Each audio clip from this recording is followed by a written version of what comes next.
Welcome back, everybody. In this video, we're going to be talking about time-lapse recordings. It's a pretty simple, straightforward thing that not many other programs seem to do. Procreate records every single brush stroke, every change, every layer move, and it constantly is saving it to a file. Now, whenever you want, you can export that file as a video that plays all of those changes back as a time lapse.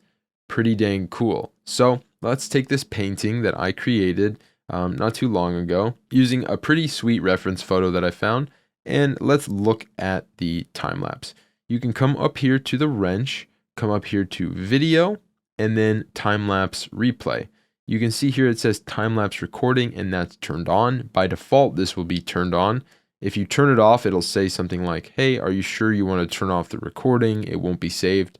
So I like to leave that on because it doesn't really affect the performance of my iPad. Now, if you're getting really laggy and your iPad's stuttering and it can't really handle what you're doing, you can turn that off to save a little bit of memory. Down here, you see it says export time-lapse video. That's how you will export it and save it to your device if you do like it. So let's press time-lapse replay and check it out. Once you're in this window, it'll start playing your time-lapse, showing exactly how you sketched it out, what you did, and so on and so forth. You can tap your finger here and drag it back and forth to, speed up or show, kind of what you did at a faster pace. In order to not make this video too long, I'll just go ahead and scrub through it and show exactly how I built this up step by step by step and got to the final product.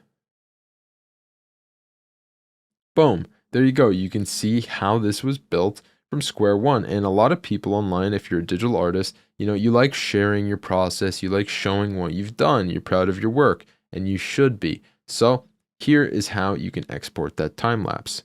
Come over here to your wrench, press video, and export time-lapse video.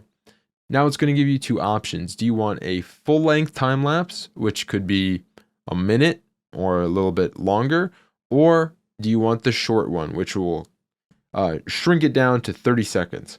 Now that's not going to cut any of your time-lapse off. It's just going to essentially speed it up and make sure that it's only 30 seconds long. So from here, you choose whichever one you want. It'll export, and then you can save it anywhere to your device. So pretty cool feature.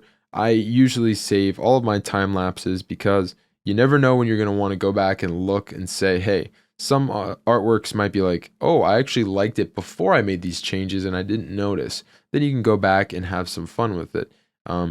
Another way is that you have them saved for your archives. Maybe you want to post them online. Maybe you want to share them.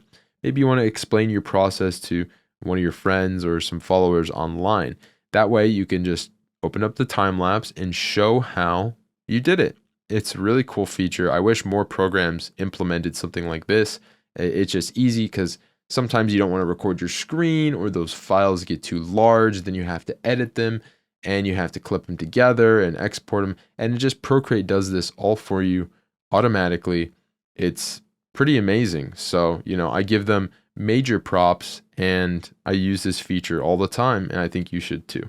So that pretty much wraps up the time-lapse recording feature. There actually is one thing that you can do. If you come over to your settings, you scroll down here to Procreate, and once you have Procreate, you can come down here to disable time-lapse. Now, if you're having issues with your memory and your thing's slow, you can click disable time-lapse, and that'll help you out a ton. In here, there's some other settings that we can dive into later in the secret settings lesson. So I hope you enjoyed learning how to save and export your time lapses for all of your projects. And in the next lesson, we're going to be talking about canvas templates, and I'll go over a little bit more details about those. So I'll see you in the next one.